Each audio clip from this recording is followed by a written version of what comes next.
할렐루야.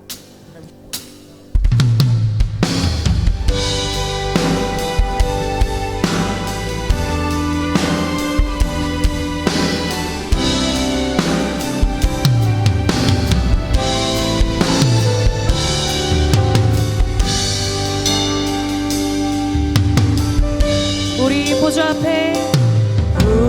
보좌 앞에 모였네. 함께 주를 찬양하며 하나님의 사랑 그 아들 주셨네. 그의 피로 우린 구원받았네. 십자가에서 쏟으신 그 사랑 강같이 온 땅에 흘러 각 나라와 족속 백성 방언에서 구원받고 주 경배 드리네. 구원하심이 보좌에 앉으신 우리 하나님과 어린 양께 있도다. 구원하심이 보좌에 앉으신 우리 하나님과 어린 양께 있도다. 우리 보좌 앞에 모였네. 보좌 앞에 모였네. 함께 주를 찬양하며 하나님의 사랑 그 아들 주셨네. 그의 피로 우린 구원받았네. 십자가에서 쏟은 그 사랑 강같이 온 땅에 흘러 각 나라와 족속 백성 방언에서 구원받고 경배 드리네. 할렐루야. 구원하심이 보좌에 앉으신 우리 하나님과 어린 양께 있도다. 구원하심이 보좌에 앉으신 우리 하나님과 어린 양께 있도다. 우리 믿음으로 선포하시며 구원하심이 보좌에 앉으신 아멘. 우리 주 예수 그리스도께 하나님과 어린 양께 있도다. 구원하심이 보좌에 앉으신 우리 하나님과 어린 양께 이 시간 우리 믿음의 오른손을 들고 나갑니다. 구원하심이 보좌에 앉으신 우리 하나님과 어린 양께 있도다. 구원하심이 보좌에 앉으신 우리 하나님과 어린 양께 있도다. 어린 양께 있도다. 어린 양께 있도다. 어린 양께 있도다. 할렐루야. 구원하심이 우리 주 예수 그리스도께 있습니다. 네, 이 시간 다 함께 자리에 앉으셔서 주님께 나아갑니다.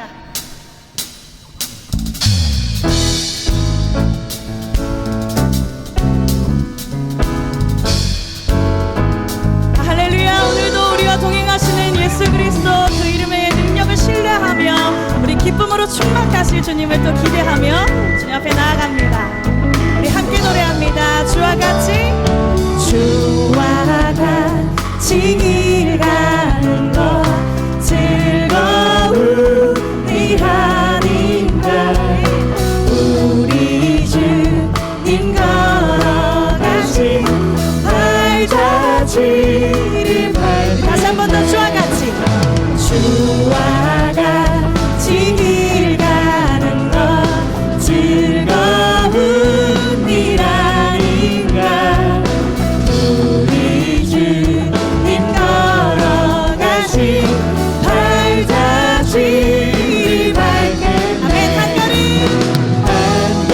아멘.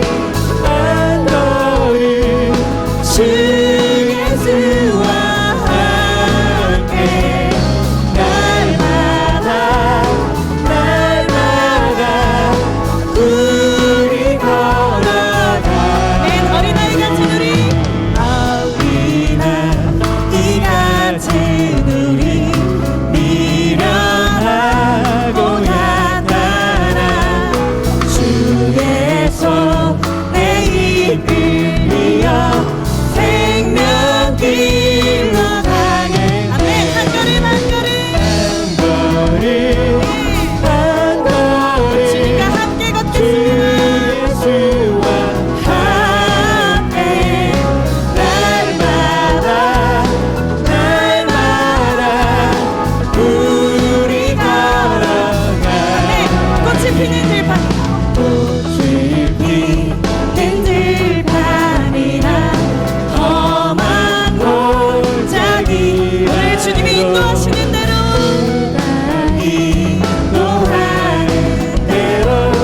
주와 같이 네, 우리 믿음의 고백 한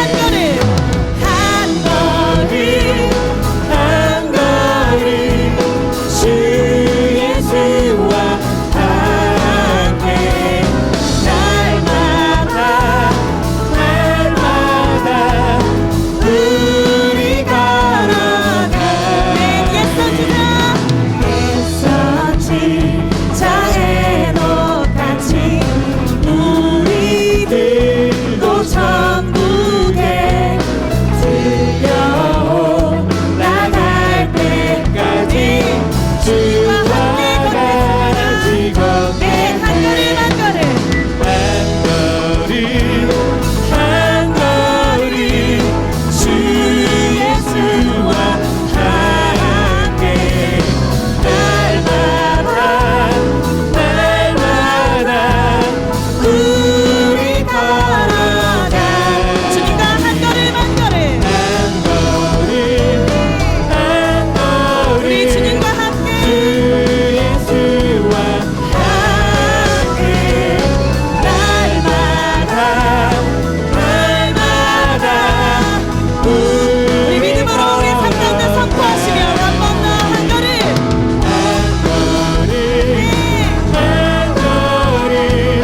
주 예수와 함께 날마다 우리 걸어가리. 할렐루야. 우리와 동행하시는 그 주님으로 인하여 우리가 그 생명의 길로 계속해서 걸어가는 줄 믿습니다. 할렐루야. 우리 그 주님께 감사와 영광의 박수로 다시 한 번 더 나아갑니다. 네, 우리의 생명 되신 주님, 주님을 찬송합니다.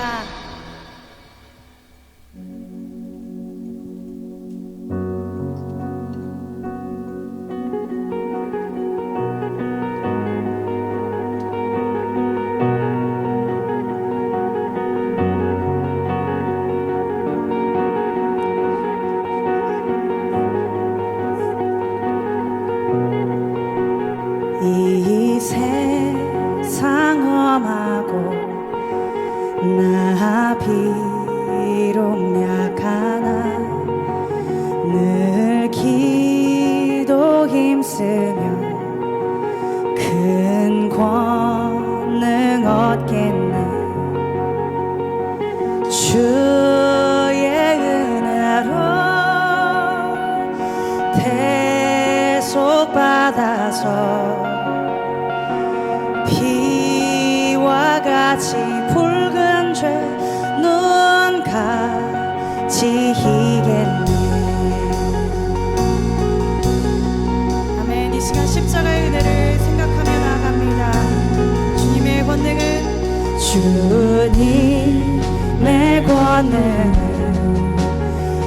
한없이 크오니 돌 같은 내 마음 곧 녹여주소서. 주님의 은혜로 주의 은혜로 대속받아서 피와 같이 붉은 죄 눈 같이 희겠네. 아멘. 이것이 주님의 은혜입니다. 아멘. 죄 사함 받은 후 죄 사함 받은 후 새 사람 되어서 주 앞에 서는 날 늘 찬송하게. 한 번 더. 죄 사함 받은 후 사함 받은 후 새 사람 되어서 주 앞에 서는 날 늘 찬송하게. 주님의 은혜로 주의 은혜로 대속받아서 이와 같이 눈 같이 희게. 주님의 은혜로 주의 은혜로 대속받아서 피와 같이 붉은 죄 눈같이 희게. 눈같이 희겠네. 눈같이 희겠네. 아멘. 눈같이 희겠네. 눈같이 희겠네.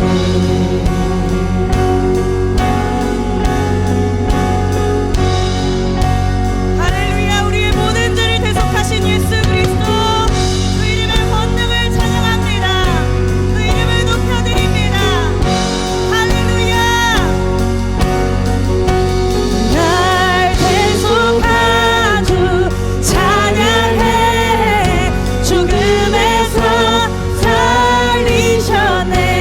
날 대속한 주 찬양해. 죽음에서 살리셨네. 날 대속한 주 찬양해. 죽음에서 살리셨네. 날 대속한 주 찬양해. 죽음에서 우리 선포합니다. 날 대속한 주 찬양해. 죽음에서 아멘. 날 대속한 주님 할렐루야. 죽음에서 내가 한번 더 날 대속한 주님 대속한 주 찬양해. 죽음에서 살리셨네.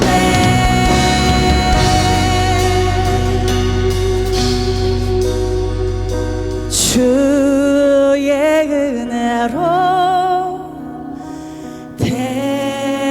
대속받아서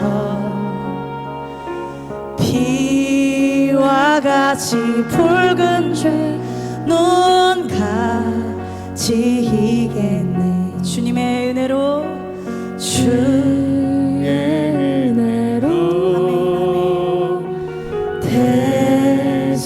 대속받아서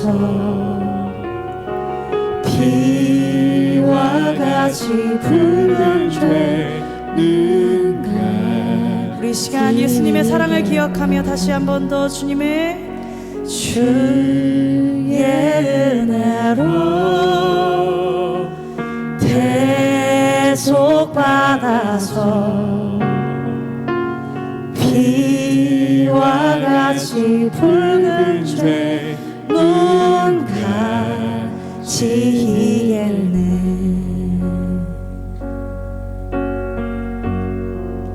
할렐루야. 우리의 죄를 대속하신 예수 그리스도의 이름을 찬양합니다. 오직 주님의 이름에 모든 영광을 올려드립니다.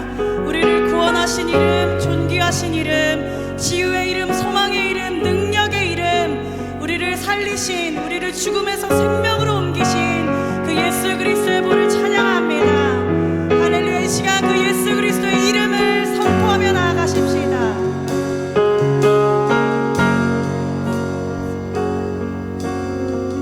예수 어린 양, 예수 어린 양, 존귀한 이름,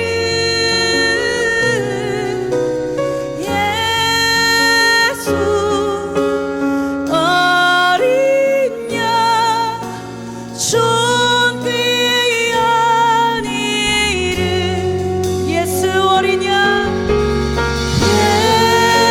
예수 어린 양, 참 이름, 예수 어린 양, 할렐루야. 우리를 대속하신 예수님의 이름을 찬양합시다. 예수 어린 양, 예수 어린 구원의 이름, 구원의 이름, 예수 어린 양, 구원의 이름, 우리 선포합니다. 예수 어린 양,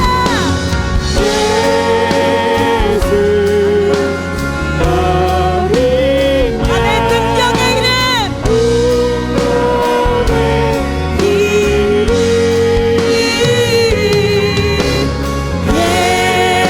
예수 어린 양, 능력의, 우리 다시 한 번 더 믿음으로 예수 어린 양, 예수 어린 소망의 이름,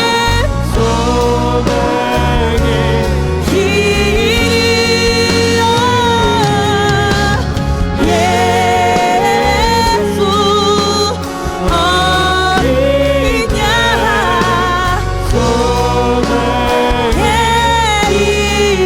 구원의 이름, 구원의 이름, 존귀한 이름, 존귀한 이름.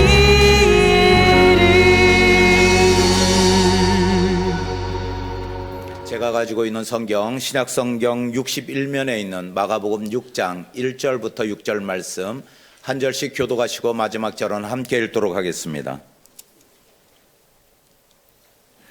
예수께서 거기를 떠나사 고향으로 가시니 제자들도 따르니라. 안식일이 되어 회당에서 가르치시니 많은 사람이 듣고 놀라 이르되 이 사람이 어디서 이런 것을 얻었느냐? 이 사람이 받은 지혜와 그 손으로 이루어지는 이런 권능이 어찌 됨이냐? 이 사람이 마리아의 아들 목수가 아니냐? 야고보와 요셉과 유다와 시몬의 형제가 아니냐? 그 누이들이 우리와 함께 여기 있지 아니하냐? 하고 예수를 배척한지라. 예수께서 그들에게 이르시되 선지자가 자기 고향과 자기 친척과 자기 집 외에는 존경을 받지 못함이 없느니라 하시며, 거기서는 아무 권능도 행하실 수 없어 다만 소수의 병자에게 안수하여 고치실 뿐이었고 그들이 믿지 않음을 이상히 여기셨더라. 아멘. 예수님이 가시는 곳곳마다 권능의 역사를 행하셨습니다. 예수님이 가시는 곳곳에 무엇이 나타났어요? 예수님의 권능의 역사심이 여기저기에서 나타나셨습니다. 그런데 예수님의 권능의 역사가 나타나지 않는 사람들이 있었어요. 바로 예수님을 배척하는 사람들 가운데 예수님의 권능의 역사가 나타나지 못했습니다. 예수님께서는 믿지 않고 거부하는 사람들에게 권능의 역사를 베풀지 못하십니다. 예수님께서 이제 고향에 가셔서 사람들을 위해서 기도해 주시려고 하시는데 권능의 역사가 나타나지 않으시는 거예요. 왜냐, 사람들이 저 요셉의 아들이잖아. 내가 아버지 너무나도 잘 알고 어머니도 너무나도 잘 아는데 저 목수집 아들이 뭔 일을 행하겠어. 그렇게 고향의 사람들이 예수님을 배척했습니다. 예수님을 우리의 구원자로 받아들이지 않고 거부했습니다. 그래서 예수님께서 권능의 역사를 고향에서 이루실 수가 없었고 예수님께서 의아하게 생각하셨습니다. 그런데 예수님의 권능의 역사가 또 나타나지 않는 또 한 그룹의 사람들이 있습니다. 그 사람들은 상처받은 사람들입니다. 상처받은 사람들 가운데 하나님의 축복의 역사가 나타나지 않아요. 상처받은 사람들 가운데 하나님의 권능의 역사가 나타나지 않습니다. 어떤 사람에게 너무 섭섭해. 그게 상처 아니겠어요? 섭섭한 거. 그러면 하나님의 위로의 하심의 역사도 나타나지 않고 하나님의 축복의 역사도 나타나지 않아요. 어떤 사람에게 분노와 화가 일어났어. 그래서 내 속에 어떤 사람에 대한 분노가 가득해. 그러면 하나님의 은총의 역사가 그 사람에게 나타나지 않고 하나님의 권능의 역사가 나타나지 않아요.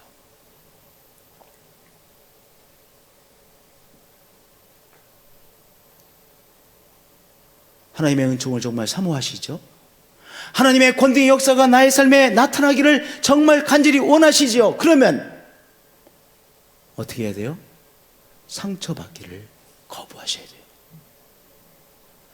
상처를 받지 않아야 내가 하나님의 위로 은총의 역사도 체험, 정말로 극적으로 나의 삶에 역전시키는 역사시다 말씀하셨습니다. 무엇이든지 너희가 땅에서 매면, 내가 어떤 사람에게 대하여 너무 섭섭해. 그럼 맨 거잖아요. 내가 딱 묶은 거잖아요. 당신 내가 너무 섭섭해. 안 볼 거야. 묶은 거잖아요. 무엇이 너희가 땅에서 매면 하늘에서 매인대요. 하늘이 먼저가 아니에요. 우리가 먼저 매면 하늘에서도 은혜가 묶여져요. 그런데 무엇이니 땅에서 풀면 하늘에서도 풀리리라 말씀하셨어요.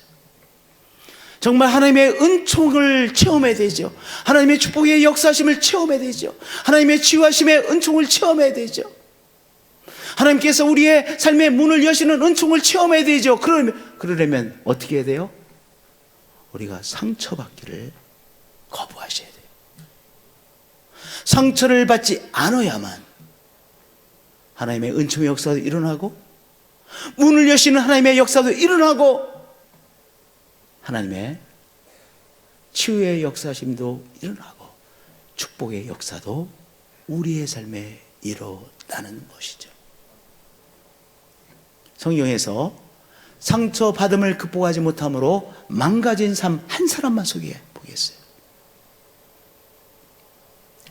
가인과 아벨, 하나님 앞에 제사를 올려드렸습니다. 그런데 하나님께서 이상하게 아벨의 제사는 기쁘게 받으셨어요. 그런데 가인이 드린 제사는 하나님께서 받지 않으셨어요. 근데 가인이 생각할 때 아벨보다 더 정성으로 하나님 앞에 제사를 드린 것 같은데 왜 하나님께서 나의 제사는 안 받으시는 거야? 가인이 이해할 수가 없었어요. 그래서 가인이 하나님 앞에 삐쳤어요. 상처받았어요. 가인과 그의 재물은 받지 아니하신지라 가인이 몹시 분하여 안색이 변하니. 너무 힘들었어요. 왜 하나님께서 아벨의 제사는 받으시고 내 제사는 안 받으시는 거야? 그래서 상처받았어요. 속에 분노가 가득 찼어요. 분노에 사로잡혔어요.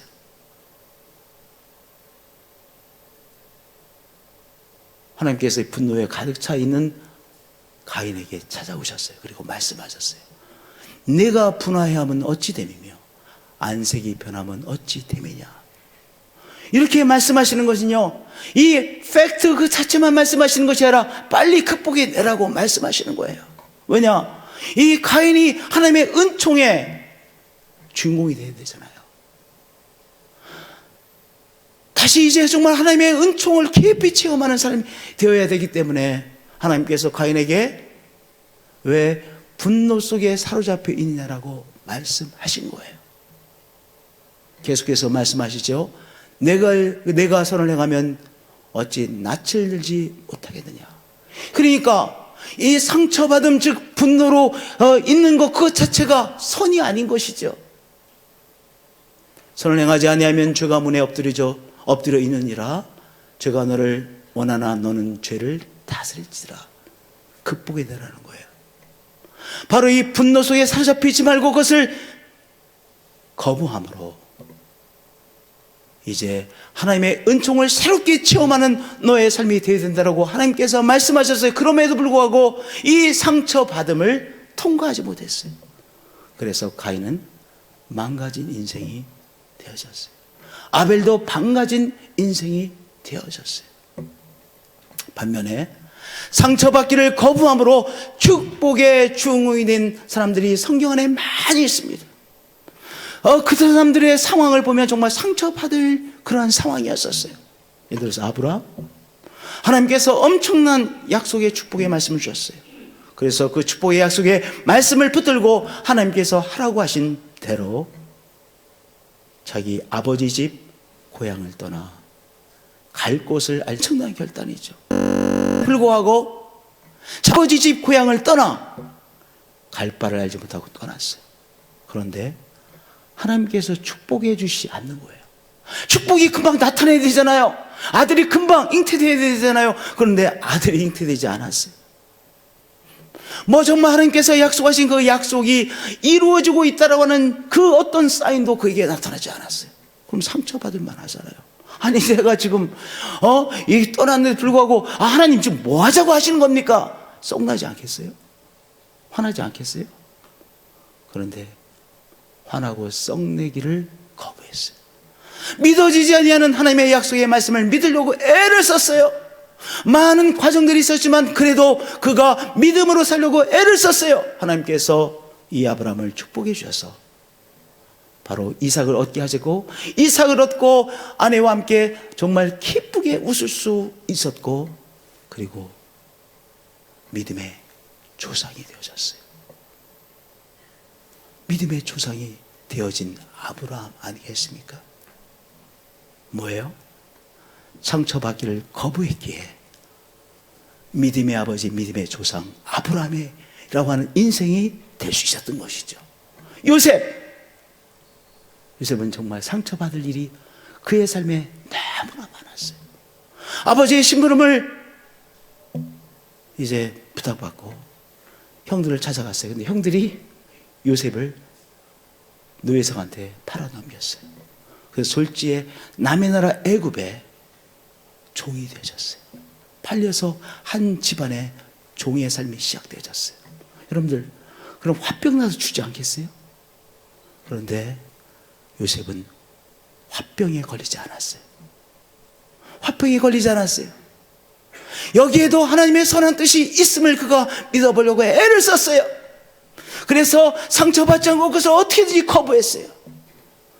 그래서 여호와께서 요셉과 함께 하심으로 그가 형통한 자가 되었다라고 말씀하고 있어요. 정말 힘들었을 거예요. 그런 상황 속에서 형들에 대한 분노에 사로잡혀 살지 않고 그가 하나님을 바라보는 거 정말 힘들었을 거예요. 그럼에도 불구하고 상처받은 상태로 사는 것을 거부하고 선하신 하나님을 붙들고 살려고 애를 썼어요. 그래서 그 가운데서도 인정받는 요셉이 될 수 있었어요.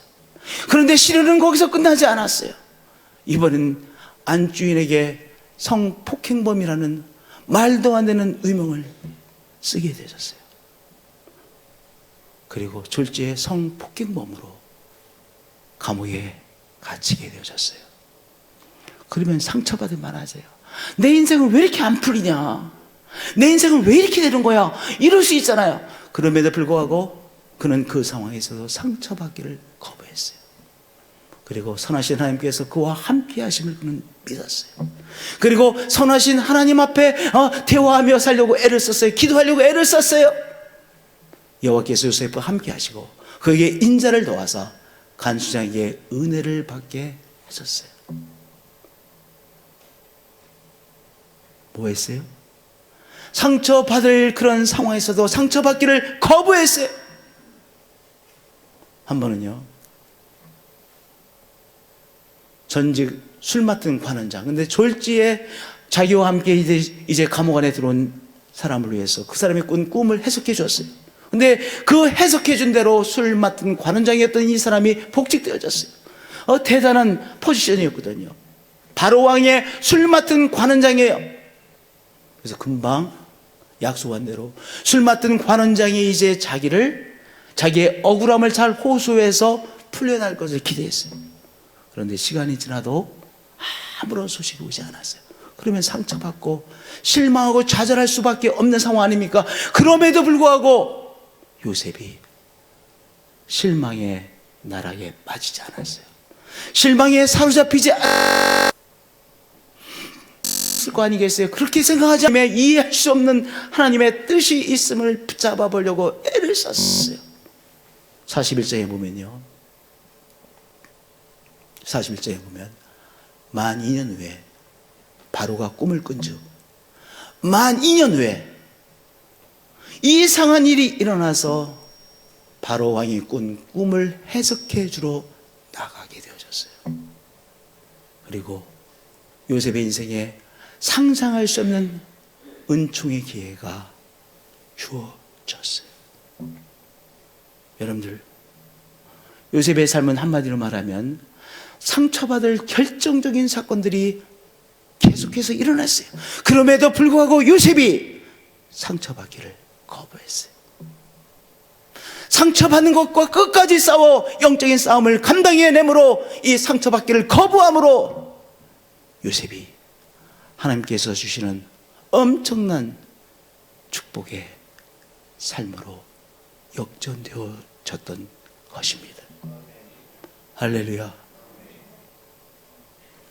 우리 신약의 인물 한번 생각해 보겠어요. 가나안 여인이에요. 딸이 귀신이 들려서 삶이 망가지고 있었어요.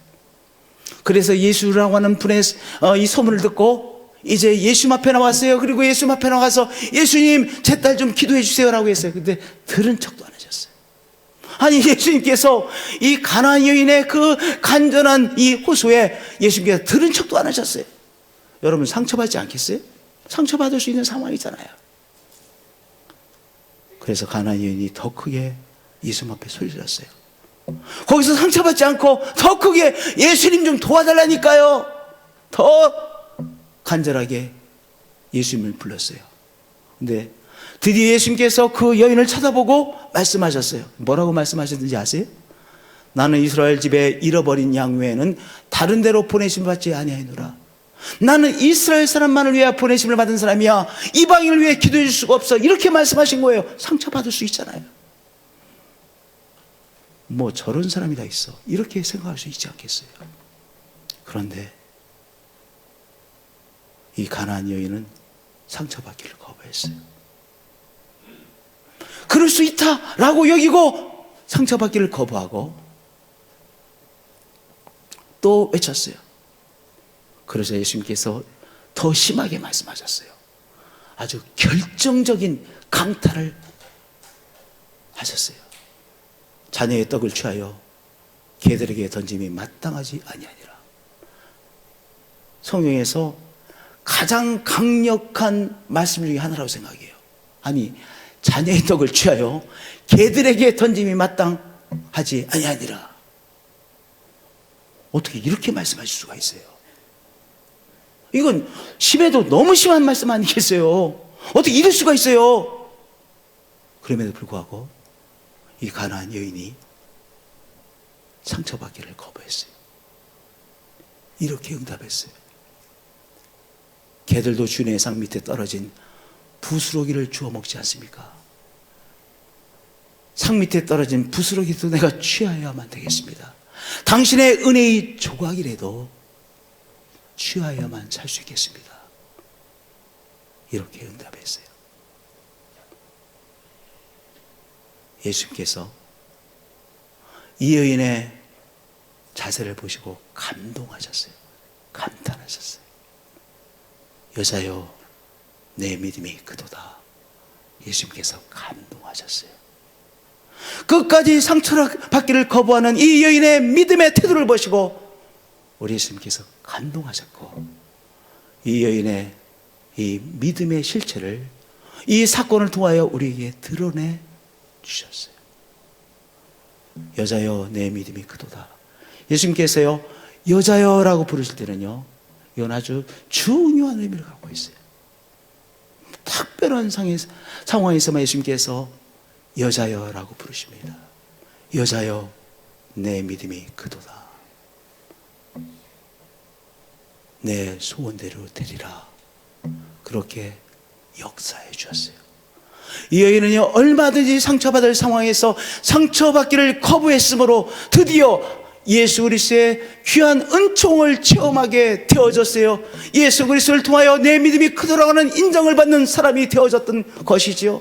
그 딸이 그 정말로 어려움 속에서 치유받는 귀한 역사가 일어났던 것이죠. 성도님들, 우리에게 상처받을 일들이 시시때때로 일어나요. 시시때때로 상처받을 일들이 일어나요. 근데 상처받으면 누구만 손해요? 상처받은 사람만 손해요. 한번 지난 일주일만 생각해 보세요. 여러분들 상처받을 일들이 일어났나 보세요. 일어났어요. 저는요, 몇 가지가 일어난 것 같아요. 상처받을 일이. 멍하게 만드는 상처받을 일들이 많이 일어났어요. 한 가지 아니야. 두 가지도 아니야. 몇 가지가 일어났어요. 여러분들도 마찬가지일 거야.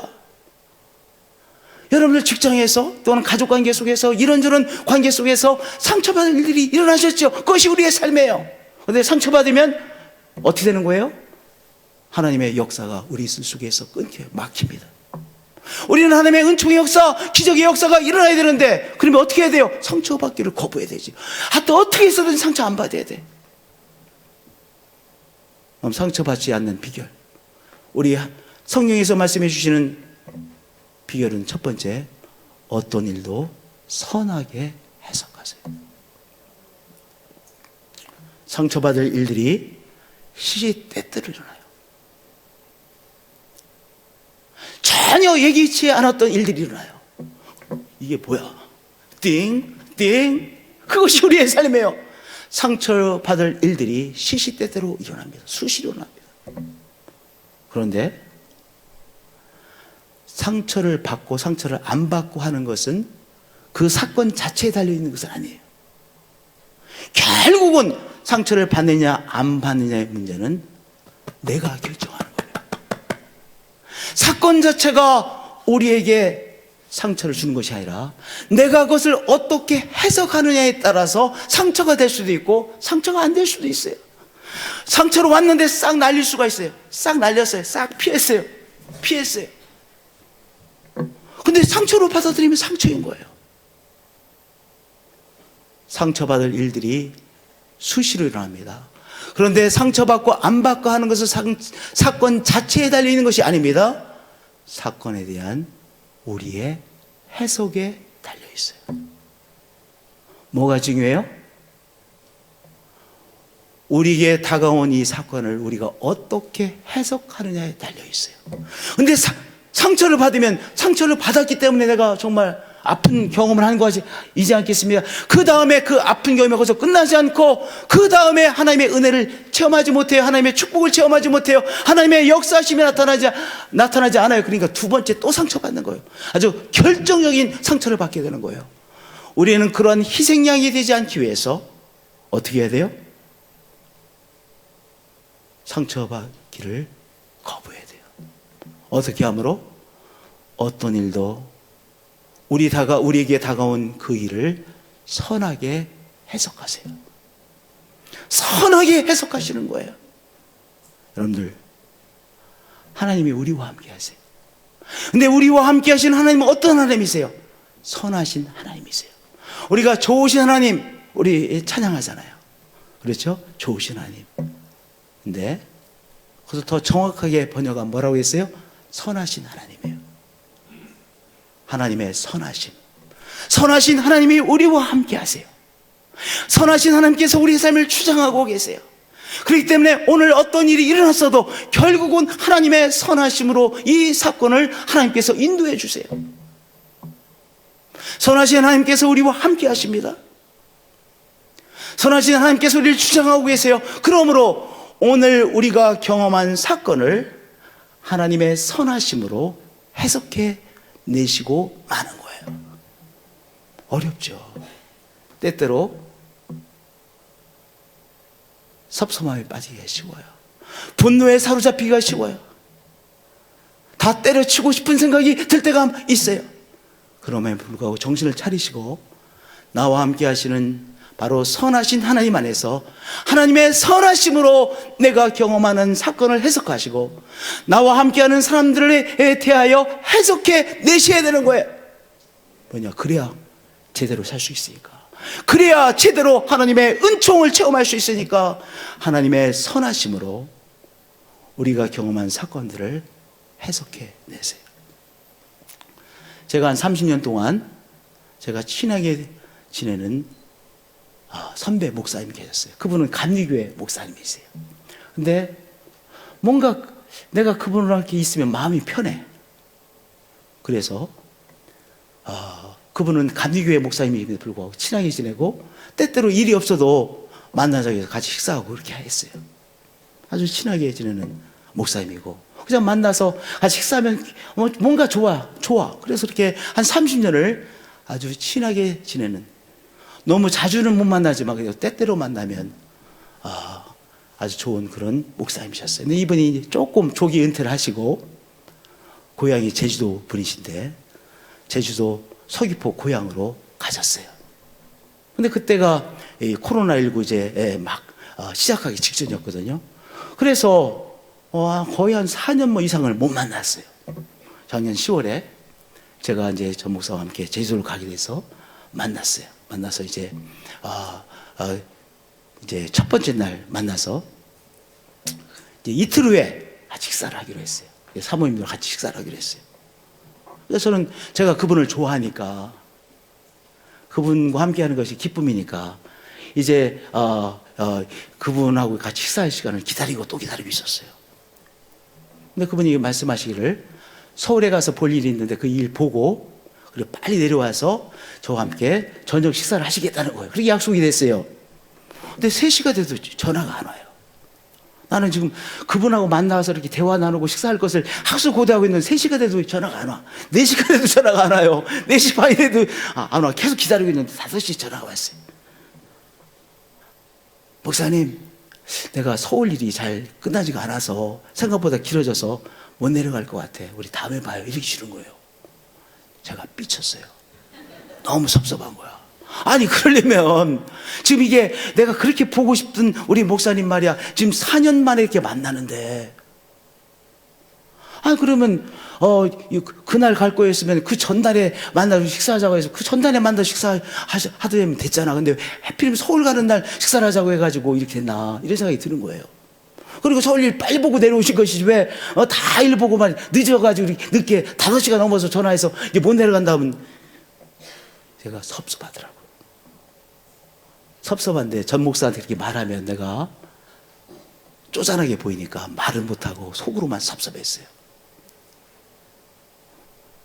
그 다음부터는 내가 그렇게 좋아하는 제주도가 그렇게 좋아 보이지가 않더라고. 왜냐면 계속 그 생각만 하고 있으니까. 아니 목사님 말이야 정말 내가 4년 만에 이렇게 만나서 대화하려고 했는데 이렇게 말이야 서울 가서 일 보고 바빠서 못 내려오신다고 이럴 수가 있어? 이 생각이 드는 거예요. 작년 10월에요. 여러분 제주도 가는 거 좋아하시죠? 저도 제주도 가는 걸 되게 좋아해요. 제주도가 이 세계에서 가장 이쁜 곳이 제주도라는 저 생각해요. 제주도 너무 이쁘잖아요. 그래서 또 갔어요. 죄송합니다. 자꾸 제주도 가서 죄송합니다. 2월에 또 갔어요. 그런데 내가 그분에게 연락하지 않으면 나만 손해낼 것 같아요. 왜냐면 내가 제주도에 사시는 유일하게 제가 아는 분이 그분밖에 없어요. 그래서 내가 생각을 고쳐먹었어요. 섭섭한 걸 내려놨어요. 사정이 있으시겠지 생각하고 다시 전화를 했어요. 너무 기쁘게 만나서 대화를 이제 만났어요. 만났는데 만나서 가는데 잘 못 걸으세요. 못 걸으세요.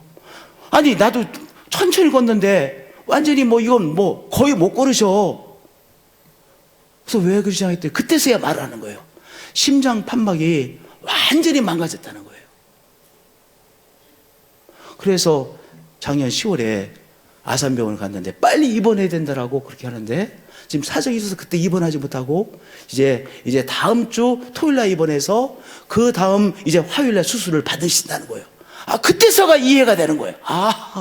그랬었구나. 그날 아산병원에 가서 검진을 받고 금방 내려오시자는데 너무나 심각한 상황이라 검진을 여러 개를 받느라고 그때 아산병원에서 금방 연락도 못 하시고 다 검진이 끝난 다음에 5시간 넘어서야 전화를 하신 것이구나. 그때서 이해가 됐어요.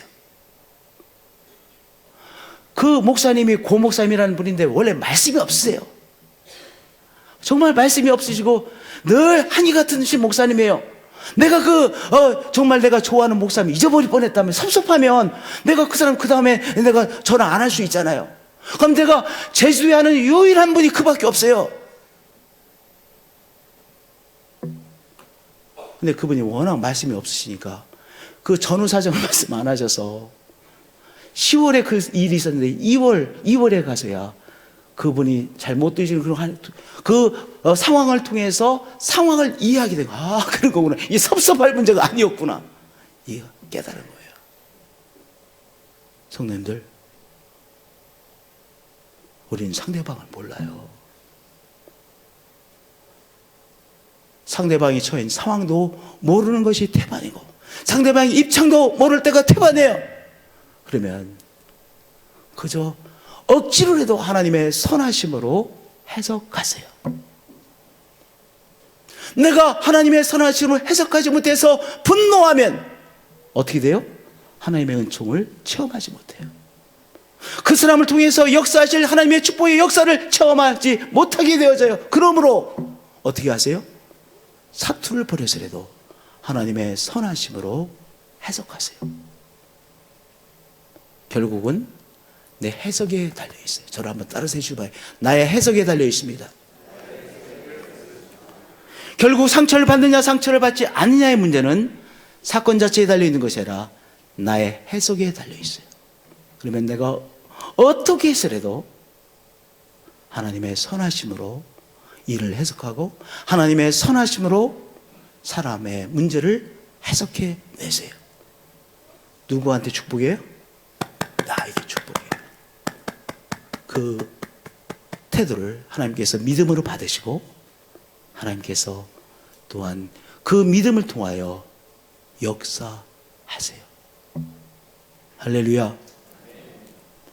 첫 번째 뭡니까? 어떤 일도 하나님의 선하심으로 해석하는 것입니다. 하나님의 선하심으로 일들을 해석하시고 사람과의 문제를 해석하시는 성도님들 되어지시기를 축복드립니다. 할렐루야!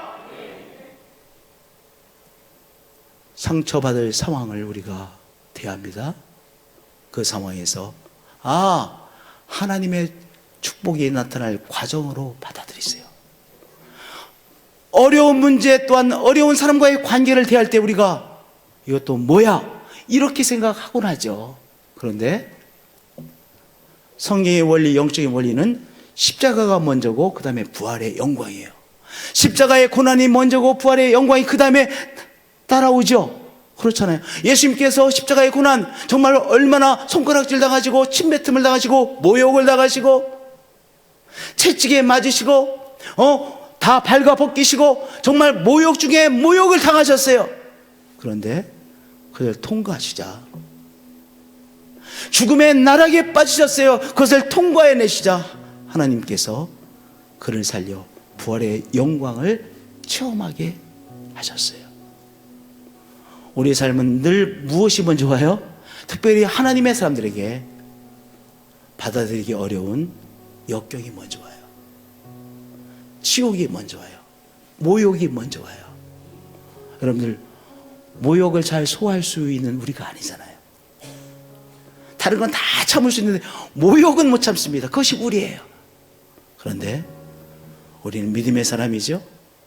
그러면 내가 감당해내기 어려운 모욕, 내가 감당해내기 어려운 어떤 문제를 당면했을 때, 이제 하나님의 부활의 영광의 역사가 나타날 조짐이 보이는구나.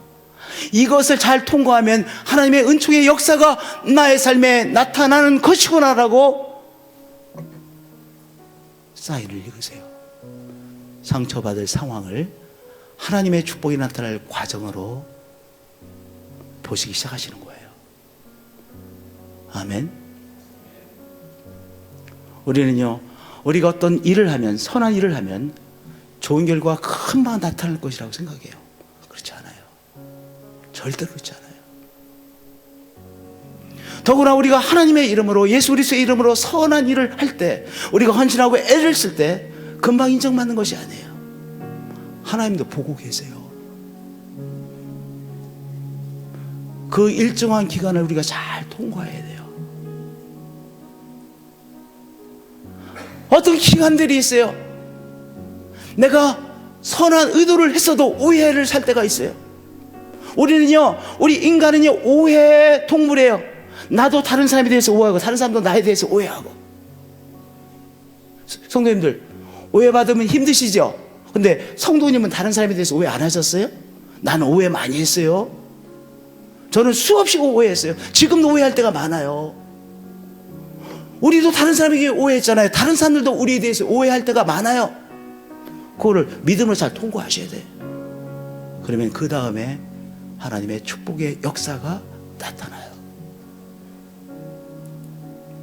상처받을 상황을 하나님의 축복이 나타날 과정으로 바라보시고 인내하세요. 통과해내세요. 그러면 하나님의 역사하심이 정말로 나타납니다. 가나안 여인에서 보게 되어지죠. 요셉의 삶에서 보게 되어지죠. 할렐루야. 우리 성도님들,